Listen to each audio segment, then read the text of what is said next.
وعلى أمور الدنيا والدين وصلى الله وسلم على أشرف الأنبياء والمرسلين سيدنا ونبينا حبيبنا وشفيعنا وقرة أعيننا محمد وعلى آله وأصحابه وأزواجه وذريته وأهل بيته أجمعين وعلى جميع التابعين لهم بإحسان إلى يوم الدين وعلينا معهم وفيهم برحمتك يا أرحم الراحمين. أما بعد، قل سبحانك لا علم لنا إلا ما علمتنا إنك أنت العليم الحكيم. رب اشرح لي صدري ويسر لي أمري واحلل عقدة من لساني يفقهوا قولي. آمين. Alhamdulillah, Allah Subhanahu wa taala masih berkenan melimpahkan nikmatnya dan karunia kepada kita semua, bil khusus nikmatul iman Islam serta sehat walafiat, sehingga dengan itu kita masih diizinkan oleh Allah SWT untuk melaksanakan segala kegiatan kita bil khusus dalam rangka beribadah kepada Allah Subhanahu wa taala. Kemudian kita masih melanjutkan pembahasan lalu daripada surah Al-Qasas, yang mana pada kesempatan terakhir kali kita membahas tentang pada ayat yang ke-20 ya, dan 21 ya. Nah, yang mana pada kesempatan lalu, dan ini dalam rangkaian daripada surat Al-Qasas ini, masih dalam rangkaian kisah daripada Nabi Allah Musa alaihissalam, yang mana pada ayat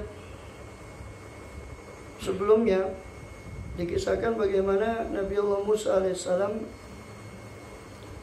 beliau ketika masuk ke kota Memphis tersebut, kota daripada Firaun, melihat daripada dua orang yang sedang bertengkar, yang satu daripada Bani Israel, ya, kelompok daripada Musa alaihissalam, dan yang satu yang lain lagi daripada kelompok daripada Nabi Firaun. Yang kemudian ujungnya adalah Nabi Musa dimintai pertolongan oleh orang Bani Israel yang merasa tertindas oleh orangnya Firaun. Kemudian dan ketika itu pun Nabi Musa tanpa sengaja membunuh orang Firaun tersebut dengan memukulnya, menamparnya. Fawakazahu Musa faqadha alaih, sebagaimana sudah tersebut pada ayat 15. Ini ditampar oleh Nabi Musa alaihissalam dan ternyata meninggal dunia orang itu. Maka setelah itu Nabi Musa alaihissalam menyesali perbuatannya, karena memang dia walaupun tanpa sengaja membunuh daripada orang Kibti atau orang daripada Fir'aun tersebut, maka itu sebagai suatu, walaupun itu bukan dosa secara ukuran daripada manusia biasa kita, karena itu perbuatan dilakukan tanpa sengaja. Dan juga dalam syariat kita pun pembunuhan yang tanpa sengaja itu ini tersalah, itu bukan suatu dosa, walaupun tetap ada hukum pidananya, yaitu berupa menebus atau membayar daripada tebusan. Namun sekelas Nabi Musa sebagai kalimullah, satu perbuatan yang tidak sengaja itu pun dia menganggapnya sebagai suatu kesalahan, maka di situ dia meminta ampunan kepada Allah SWT. Rabbi inni zalamtu nafsi faghfir li faghfara lahu innahu huwal ghafurur rahim. Maka keesokan harinya terulang peristiwa yang hampir sama, yaitu Nabi Allah Musa alaihissalam bertemu dengan orang yang sama dengan dia yang bertemu dengan yang orang yang kemarin, yaitu yang orang daripada Bani Israel ini yang meminta tolong kemarin kepada Musa alaihissalam. Dan ketika itu sebagaimana tersebut dalam ayat 19, falamma arada yabtisha billadhi huwa aduwwun lahuma, maka tatkala Musa hendak memegang dengan keras orang yang menjadi musuh keduanya, ini orang Kibti yang lain, maka orang tersebut pun Yang mana orang Bani Israil ini pun di hari kedua itu didapati sedang bertengkar dengan seorang Kipti yang lain, dan orang Kipti itu hendak pula dipegang oleh Musa, maka dia pun mengatakan, aturidu an taqtulani kama qatalta nafsan bil ams, apa kau ingin membunuh saya sebagaimana engkau membunuh daripada satu jiwa kemarin. Ini in turidu illa an takuna jabbaran fil ardi wa ma turidu illa an takuna minal muslihin wa ma turidu an takuna minal muslihin. Engkau ini tidak bermaksud melainkan menjadi orang-orang yang berbuat jabbaran, berbuat sewenang-wenang di negeri ini. Wa ma turidu an takuna minal muslihin, dan kamu tidak hendak menjadi salah seorang dari orang yang mengadakan perdamaian. Artinya ketika terbunuhnya orang Kipti yang kemarin itu tanpa sengaja, walaupun ketika itu sebenarnya tidak ada saksi yang melihat, rupanya orang dari Bani Israil ini menceritakan tentang pertolongan Nabi Musa kepada dirinya, dan juga tentang bagaimana Nabi Musa menampar daripada orang tersebut hingga meninggal dunia. Dan berita itulah kemudian tersebar kepada Firaun dan orang-orangnya, sehingga orang Kipti yang kedua ini yang bertemu kemudian di hari esoknya mengatakan, aturidu an taqtulani kama qatalta nafsan bil ams. Jadi dia mengetahui kabar tentang terbunuhnya orang Kipti yang kemarin di tangan Nabi Musa alaihissalam tanpa sengaja.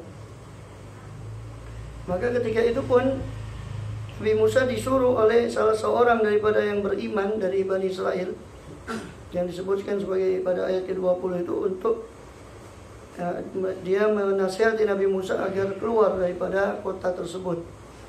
Faja'a rajul min aqsal madinati yas'a qala ya Musa innal mala'a ya'tamiru bika liyaqtuluka fakhruj. Innal mala'a ya'tamiruna bika liyaqtuluka fakhruj inni laka minan nasihin. Dan datanglah seorang daripada ujung kota bergegas seraya berkata, wahai Musa, sesungguhnya pembesar negeri sedang berunding tentang kamu. Para pembesar negeri sedang berunding tentang kamu, apa yang mereka akan lakukan kepadamu. Liyaqtuluka, untuk membunuhmu. Fakhruj, maka keluarlah engkau dari kota ini atau negeri ini. Inilah minan nasihin, sesungguhnya aku termasuk orang yang memberi nasihat kepada engkau. Jadi untuk keluar daripada negeri Mesir.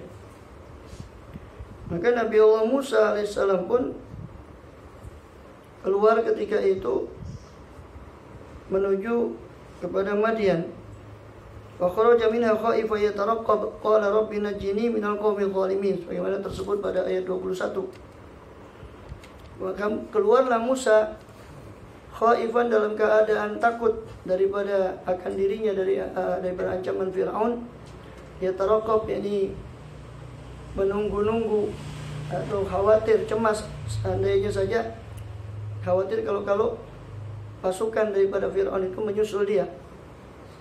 Maka dia pun dalam keadaan takut itu dia bermunajat kepada Allah SWT, meminta perlindungan pada Allah. Rabbi najjini minal qaumil zalimin, ya Tuhanku, selamatkan aku daripada orang-orang yang zalim. Ini orang yang kafir, karena kekafiran itu juga merupakan suatu kezaliman. Maka Nabi Musa alaihissalam merasakan bahwa tidak ada yang dapat dimintai pertolongan dalam keadaan susah ataupun senang kecuali Allah SWT. Disitulah kemudian dia berdoa, Rabbi najjini minal qaumil zalimin, ya Tuhanku, jauhkan aku, selamatkan aku daripada kaum yang zalim. Maka menujulah dia, keluarlah dari Mesir menuju ke satu tempat yang diceritakan pada ayat 22, yang tidak lain merupakan Madian, negeri Madian. Itu firman Allah SWT pada Qasas ayat 22, a'udzubillahi minasyaitonir rajim, walamma tawajjaha tilqa'a Madyana qala asa rabbi ayyahdiyani sawa'as sabil. Maka tatkala dia menghadap ke jurusan negeri Madian, tatkala dia menghadap ke jurusan daripada negeri Madian, maka dia berkata, asa rabbi ayyahdiyani sawa'as sabil, mudah-mudahan Tuhanku menunjukkan aku, memimpin aku ke jalan yang lurus, ke jalan yang benar, jadi ke tempat yang benar, Dan negeri Madian itu dipilih oleh Nabi Musa alaihissalam. Sebagian meriwayatkan karena memang Nabi Musa berharap bahwasanya dengan pergi ke negeri Madian, yang mana di negeri Madian itu, dan Madian ini termasuk anak dari Nabi Ibrahim, jadi Madian bin Ibrahim. Maka negeri Madian itu dinamakan dengan nama kakek mereka, kakek daripada kaum Madian, yang tidak lain adalah Madian bin Ibrahim. Dan di situ ada kedekatan, yakni kerabat, yaitu daripada putra-putra Madian, yang tidak lain adalah cucu daripada kakek Nabi Musa juga, itu Nabi Ibrahim. Mereka ini Bani Israil berasal dari Ishak bin Ibrahim. Sedangkan negeri Madian berasal dari Madian bin Ibrahim. Mereka satu saudara. Karena Nabi Ibrahim alaihissalam selain memiliki putra Nabi Ismail dan Ishak, kemudian beliau menikah lagi dengan Qaturah. Dari istri yang ketiga ini, dari Qaturah ini, dia memiliki banyak anak. Di antaranya Madian bin Ibrahim. Ya. Kemudian maka dinamakan negeri itu dengan nama kakek kabilah yang ada di situ, yaitu Madian bin Ibrahim tadi. Dan antara negeri Madian dengan Mesir ini 8 hari perjalanan. Maka ketika itu pun, dan ada yang mengatakan bahwa Nabi Musa alaihissalam, karena dia keluar dalam keadaan takut, maka dia tidak sempat mempersiapkan diri.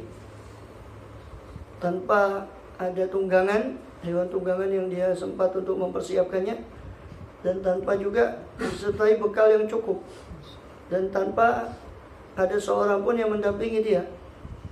Maka beliau memakan tanam-tanaman yang atau tumbuh-tumbuhan yang beliau dapati, atau pepohonan yang beliau dapati di jalan, tanpa sempat menyiapkan bekal. Kemudian ketika itu qala Ibnu Abbas, dan ini adalah kata Ibn Abbas, huwa awwalu ibtila'in min Allah li Musa. Ini adalah awal pertama kali ujian Allah kepada Nabi Musa alaihissalam setelah keluar daripada Mesir.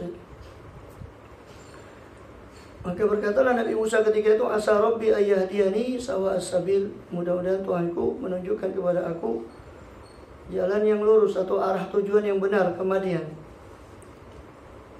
Beliau berdoa seperti itu karena memang beliau belum pernah sebelumnya keluar dari Mesir, sehingga beliau tidak mengerti jalan. Bahkan beliau jarang keluar daripada istana Fir'aun, sehingga tidak mengerti di mana jalan yang harus ditempuh.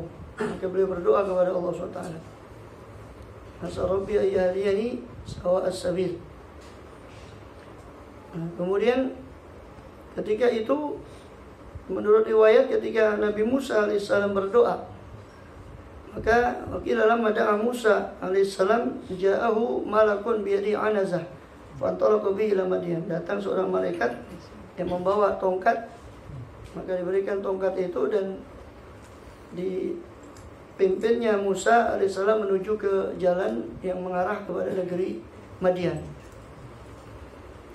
Sampai di negeri Madian, sebagaimana dikisahkan dalam ayat 23, ya. A'udzubillahi minasyaitonir rajim. Walamma warada ma'a Madyana wajada 'alaihi ummatan minan nasi yasqun wa wajada min dunihim imra'ataini tazudan. Qala ma khatbukuma? Qalata la nasqi hatta yusdira ar-ri'a'u wa abuna shaykhun kabir. Walamma warada ma'a Madyana, dan tatkala ia sampai di sumber air yang ada di negeri Madian, dia berjumpa di sana wajada min dunihim imra'atain. Ini ketika walamma warada ma'a Madian ay bi'run kanu yusqun minha mawashiyahum. Ini satu sumur yang mana mereka biasa memberi minum hewan-hewan ternak mereka dari sumur itu yang ada di negeri Madian sebagai sumber air. Wajada alaih, yani alal ma', dia mendapati pada sumber air itu ummatan ay jama'atan minan nas, sekelompok daripada manusia, yasqun, ya, yani yasquna mawashiyahum, memberi minum hewan ternak mereka. Wa wajada min dunihim ay siwal jama'ah atau ba'idan minal jamaah. Maka mendapatilah Musa alaihissalam selain kelompok laki-laki itu yang kebanyakan mereka adalah laki-laki yang sedang memberi minum daripada ternak mereka, karena mereka semua adalah penggembala ternak itu. Didapati selain laki-laki itu ada imra'atain, ada dua wanita. Tazudan ay tahbisani wa tamna'ani aghnamahuma. Jadi tazudan menghalau kambingnya. Mencegah dan menghalau kambingnya daripada agar tidak lari dan tidak membahayakan atau merusak daripada sekitarnya. Nah, tugas penggembala itu menghalau daripada kambing-kambing tersebut. Maka dua orang wanita ini ternyata menggembala kambing. Di antara banyak orang-orang yang semuanya lelaki itu menggembala kambing, Nabi Musa mendapati dua wanita ini. Wakilah min dunim, ada yang mengatakan ba'idan minal jamaah ini. Ada yang mengatakan min dunim yakni ba'idan, jauh dari kelompok yang sedang berkumpul itu didapatilah dua wanita. Nah, sebelum di sini ya, maka di situ sebelum kita jelaskan pada ayat ini, pada ayat 22 tadi itu adalah doa yang bagus, asarobi ayyadiyani sawal sabil. Ketika kita mungkin tidak mengerti jalan, maka kita membaca doa itu. Atau ada juga yang para ulama yang mengatakan jika dia tersesat di satu jalan, entah itu di manapun, dia banyak baca ihdinas siratal mustaqim. Dan itu kita dapati dan sudah mujarrab. Karena pernah beberapa kali mencoba itu. Karena kita keyakinan, jadi kita supaya mendapat petunjuk mana jalan, kita bingung dari di mana ini, maka dia banyak-banyak membaca ihdinas siratal mustaqim atau doa seperti doa Nabi Musa. Asa Rabbi ayyahdiyani sawa'as sabil. Semoga Tuhanku menunjuki aku jalan yang benar. Tentu jalan yang benar ini bukan hanya jalan yang benar dalam arti menyampaikan pada tujuan, karena memang itu pun Allah sangat mampu untuk menunjukkan itu. Tapi juga jalan yang benar adalah kepada tempat yang tepat. Ya, kepada tempat-tempat yang memang tepat, karena kita pun manusia ini dhaif, tidak mengerti kemana tujuan kita, kemana arah kita menuju, kita pun tidak mengerti, dan kemana tempat yang mengarah kepada kebaikan itu tadi. Maka juga Allah sebagaimana menunjuki tempat atau jalan secara zahir, juga Allah SWT menunjuki tempat yang baik, yang tepat untuk kita ya, sehingga seorang itu yang kuat tawakalnya, dia husnudzon kepada Allah bahwa tidak ada yang mengetahui kebaikan kita kecuali Allah SWT. Kemudian dan husnudzon bahwasanya Allah selalu memilihkan yang terbaik untuk kita. Dan memang tidak ada pilihan kecuali pilihan Allah SWT.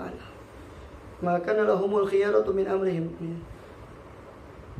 Karena dikatakan maka al mu'minin idza qadallahu amran, idza qadallahu rasul amran ayyakuna lahumul khiyaratu min amrihim.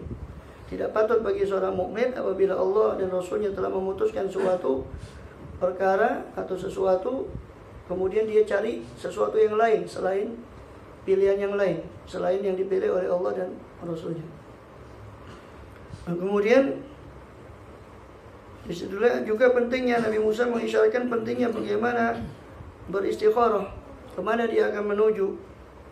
Maka di situ ketika sampai di Madian ya, maka didapatilah sekelompok manusia tadi yang sedang memberi minum daripada hewan ternak mereka, dan jauh min dunihim ay ba'idan minal jamaah minhum imra'ataini tazudan, jauh daripada kelompok yang sedang memberi minum ini ada dua wanita yang menghalau ternaknya.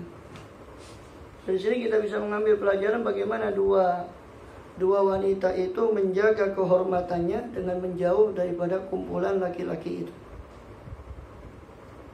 Dan memang diharamkan juga ikhtilaf, campur baur antara laki-laki dan perempuan. Itu haram secara syar'i, kecuali memang di tempat yang mengharuskan itu, walaupun tempat-tempat umum. Ya, memang sekarang ini sulitnya. Kalau dahulu itu pasar, tidak ada yang ke pasar itu kecuali orang laki dulu. Tidak ada orang perempuan ke pasar. Di pasar itu orang lagi yang berjualan, yang membeli, sehingga tidak ada yang namanya campur baur, itu tidak ada. Nah, sekarang karena sudah dengan yang dikatakan kemodernan, katanya meniru kepada barat dan sebagainya, mulai muncul pergaulan-pergaulan dari Eropa masuk ke dunia Islam seolah-olah tidak ada masalah.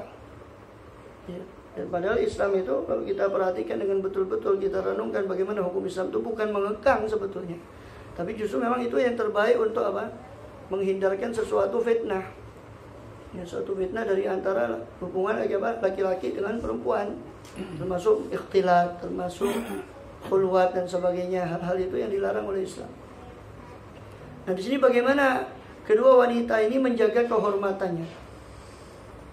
Nah, dan ayat ini dan rangkaian ayat yang menceritakan tentang dua putri seorang pemuka Madian yang menurut riwayat adalah Nabi Allah Syuaib alaihissalam. Walaupun itu tidak sepakat sebetulnya para ulama bahwa itu Nabi Syuaib. Ada yang mengatakan yang lain. Alhasil dua putri daripada pemuka Madian ini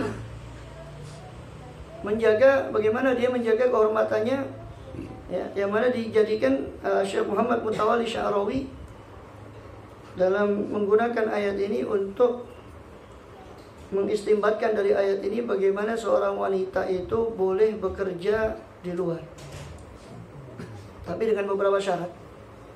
Syaratnya diantaranya ini tadi, menjaga kehormatannya. Bagaimana dia menjauh dari laki-laki ini, selama dia masih bisa menjaga harga diri, harkat, martabat kewanitaannya, kehormatannya, itu dia boleh.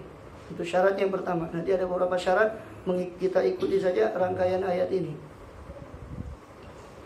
Qala ma khatubukuma. Lalu Nabi Musa alaihissalam mengatakan kepada dua orang wanita itu, ma khatubukuma, apa urusan kalian? Ya, apa urusan kalian berdua? Masya'nukum la tasqiyani mawasyikum ma'an nas. Kenapa kalian ini tidak ikut tidak ikut daripada memberi minum gembala-gembala kalian bersama manusia yang lain, bersama orang-orang yang lain? Kenapa kok kalian menyendiri di sini? Qalata la nasqi ay aghnamana hatta yusdira ar-ri'a ay hatta yarji'a ar-ri'a minal ma'. Ya, dikatakan, maka berkatalah kedua wanita itu, la nasqi, kami tidak akan memberi minum daripada hewan-hewan gembalaan kami, hatta yusdira ar-ri'a, sampai para penggembala itu pulang atau memulangkan ternaknya. Ya. Maknanya adalah wal makna, ya, dikatakan bahwa annamra'atan la nastati an nuzahim, ya, la nastati an nuzahim ar-rijal fa idza sadaru saqaina nahnu mawasyian min fadli ma baqiya minhum fil haud. Ini maknanya la nasqi, kami tidak memberi minum kepada hewan gembalaan ini. Maknanya kita ini perempuan tidak bisa untuk berdesak-desakan dengan laki-laki dan tidak patut untuk itu. Maka kami menunggu di sini sampai mereka semua pulang, baru kami memberi minum daripada hewan gembalaan kami. Wa abuna syaikhun kabir ay la yaqdir ay yasqiya mawashiyahu faladzaka ihtajna nahnu ila saqil ghanam. Dan ayah kami adalah seorang yang tua, seorang tua yang sudah renta. Ya. Oleh karena orang tua kami itu tidak mampu lagi, layak dir ayasqiya mawashiyahu ihtajna nahnu ila saqil ghanam, maka kami memerlukan untuk memberi minum daripada gembalaan ini. Ini saya dan saudari saya ini keluar untuk memberi minum gembalaan kami karena memang ayah kami sudah tidak mampu lagi dan kami tidak memiliki siapa-siapa yang bisa mengerjakan pekerjaan ini. Artinya syarat kedua wanita itu boleh bekerja adalah memang tidak ada yang menafkahi mereka. Suaminya tidak ada, atau ada namun mungkin sakit atau bagaimana yang menghalangi dia bekerja atau tidak mencukupi, dan memang tidak ada sama sekali yang menafkahi. Selama masih ada yang menafkahi, maka lebih baik dia tidak bekerja. Karena keluarnya itu juga kalau tanpa, apalagi dengan berdandan macam-macam, itu kan mengundang daripada fitnah. Oleh karena itu meskipun daripada laki-laki ini pada dasarnya ya tidak boleh memandang kepada seluruh bagian pada wanita, dan sebaliknya wanita yang bukan mahram tidak boleh memandang kepada laki-laki yang bukan mahram. Seluruh badannya aurat di mata wanita yang bukan mahramnya. Adapun masalah antara pusat dan lutut itu aurat di dalam sholat, bukan di hadapan wanita yang bukan mahram. Kalau di hadapan wanita bukan mahram, seluruh badannya itu aurat. Cuma memang laki-laki tidak disuruh untuk menutup. Apa dalilnya? Banyak dalilnya, diantaranya bagaimana seorang sahabat yang buta, Abdullah ibn Ummi Maktum, masuk kepada, di situ ada 2 istri Rasul sallallahu alaihi wasallam. Ya. Maka ketika itu dia belum berhijab, ketika itu hijab belum diturun, dia tidak menggunakan hijabnya karena dengan alasan Abdullah bin Ummi Maktum ini buta. Ya. Maka Rasul menegur, tajiba, berhijablah kalian berdua. Qala huwa a'ma ya Rasul, dia itu buta. Kata Rasul, afa amyawani antuma, apa kalian berdua buta? Kata Rasul SAW. Hanya dia buta, tapi kalian berdua buta enggak? Enggak kan? Ya sudah. Pakai hijab. Ya. Ini dalil bahwasanya semua badan pada wanita, laki-laki itu aurat bagi wanita yang bukan mahram. Sebaliknya, wanita yang bukan mahram juga semuanya adalah aurat bagi laki-laki yang bukan mahramnya. Jadi jangan dianggap tidak apa-apa itu pusat dan antar pusat dan lutut, tidak. Itu aurat sahnya dalam sholat. Hatta dia pakai sarung tok dalam sholat di kamarnya sendiri, itu sah. Tapi di hadapan wanita bukan mahram, bukan itu auratnya. Semua tubuhnya aurat. Cuma tidak disuruh menutup laki-laki itu sebagaimana wanita, karena memang laki-laki lah yang berkewajiban untuk mencari nafkah. Adapun wanita itu tidak berkewajiban. Sampai-sampai karena memang itu tanggungan laki-laki, seandainya pun wanita itu dalam mazhab Syafi'i ya, seandainya wanita itu mampu memang dia dari anak orang kaya umpama, dia mampu atau memiliki simpanan dan sebagainya, walhasil dia mampu dengan uang yang dia punya. Sedangkan laki-lakinya, suaminya itu bukan orang yang mampu, tidak wajib karena dia tidak mampu menzakati istrinya, tidak wajib bagi istri ini mengeluarkan zakat sendiri, tidak wajib dalam mazhab Syafi'i. Karena kewajiban zakat fitrah itu istri kepada suami, itu kepala keluarga, tidak wajib. Dia mengeluarkan silakan, tapi tidak ada kewajiban sampai segitu. Karena kewajiban nafkah itu kepada kepala keluarga. Ya. Jadi syarat kedua itu, jadi syarat pertama bagi wanita yang memang dia bekerja, yang pertama tadi itu tadi ditunjukkan wa wajada min dunihim ra'ataini tadudan. Nabi Musa mendapati dua wanita itu menjauh atau berada jauh dari para laki-laki. Jadi menjaga kehormatannya. Itu pertama. Kedua, memang tidak ada nafkah lagi dari pihak lain, baik ayahnya, baik suaminya, baik kakaknya atau adiknya atau siapa, tidak ada yang memberi nafkah dia. Dia boleh bekerja. Kemudian Abu Nasyaifun Kabir itu, perkataan Abu Nasyaifun Kabir itu petunjuk bahwasanya ayah kami yang tua sudah tua, renta, lanjut usia, sehingga kami tidak memiliki siapa-siapa yang bisa mengerjakan pekerjaan ini daripada kambing itu untuk memberi sebagai nafkah mereka, gembala kambing itu tadi.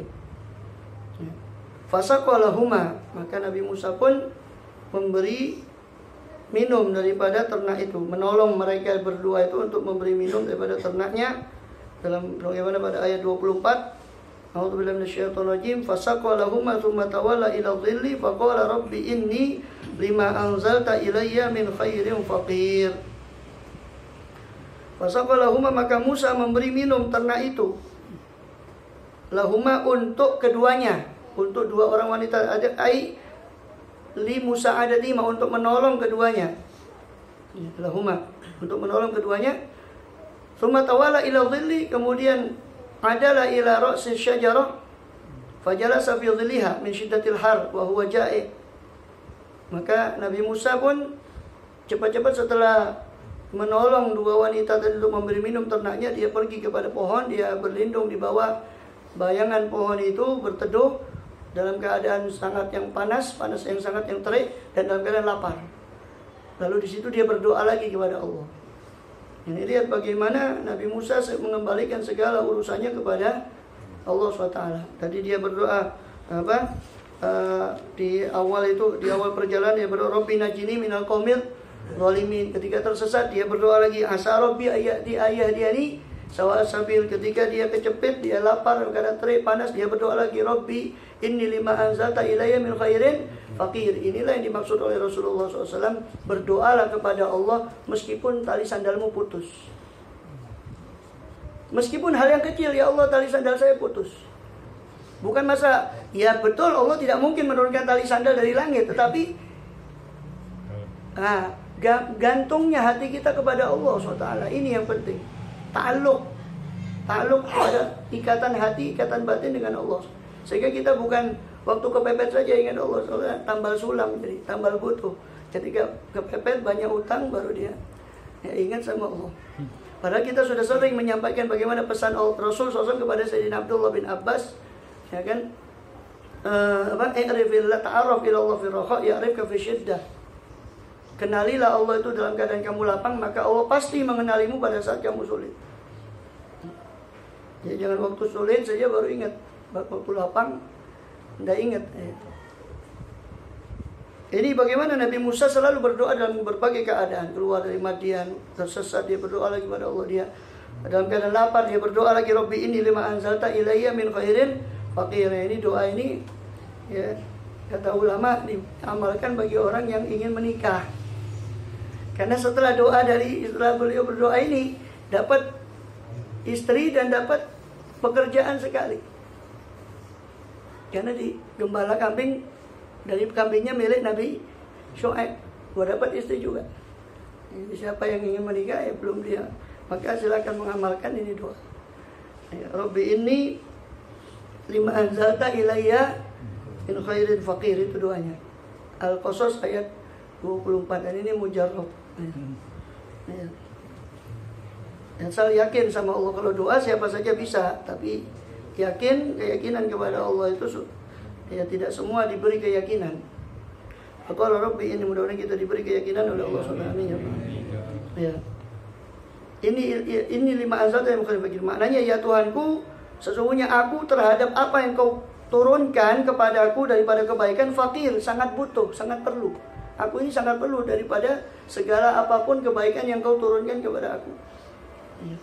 Maknahu anahu talabat ta'am lijui wa hatiyaji ilayya. Di sini dikatakan maknanya dia meminta, diantaranya dalam makanan. Yang ketiga itu memang dia sangat lapar, sangat haus.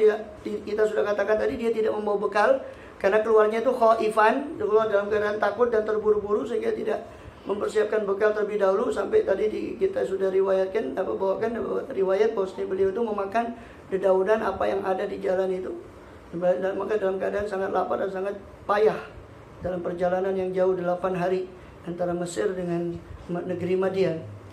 Ya.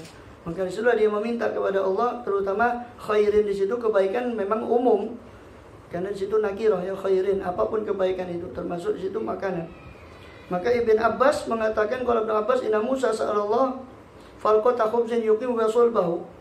Ya, kata Ibn Abbas, ayat ini memberitakan bahwasanya Nabi Musa meminta kepada Allah SWT sepotong roti yang mana dia bisa, supaya dia bisa menegakkan tulang sulbinya lagi karena daripada kelaparan itu.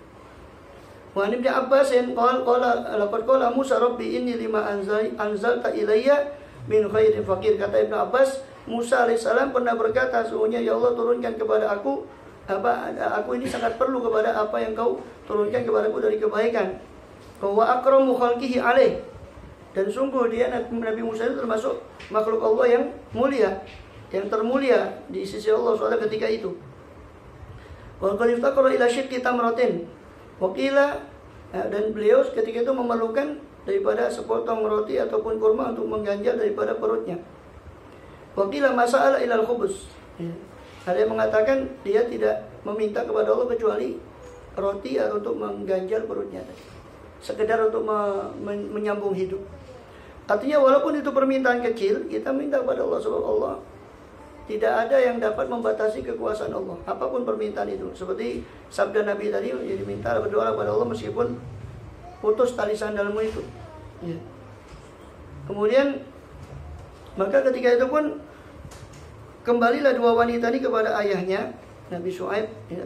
Raja'ata ila abi masarian qablan nas wa aghnamahuma. Ya. Wa aghnamahuma hablun bitanun. Sedangkan kambing-kambingnya sudah kenyang, sudah dapat minum. Ya. Maka ayahnya kaget. Biasanya pulangnya agak lama karena nunggu gembala. Kok ini pulang cepat? Qala ma'ajalakuma, apa yang menyebabkan kalian ini pulang lebih cepat? Qala wajadna rajulan sholihan rahimana fasaqalana aghnamana. Kami mendapati satu orang pemuda yang soleh yang menolong kami karena kasihan pada kami, dia menolong kami untuk memberi minum daripada gembala-gembala kami. Faqala lihdahuma idhabi fad'ihi ilayya. Maka ketika itu ayah daripada kedua putri wanita ini tadi maka berkata si ayah itu kepada salah satu daripada dua putrinya, pergilah kau kepada orang soleh itu tadi, panggil dia kemari. Nah itulah kemudian apa yang terjadi pada ayat 25-26. Waja'at ihdahuma tamshi alas tehya. Wallahu a'lam bishawab.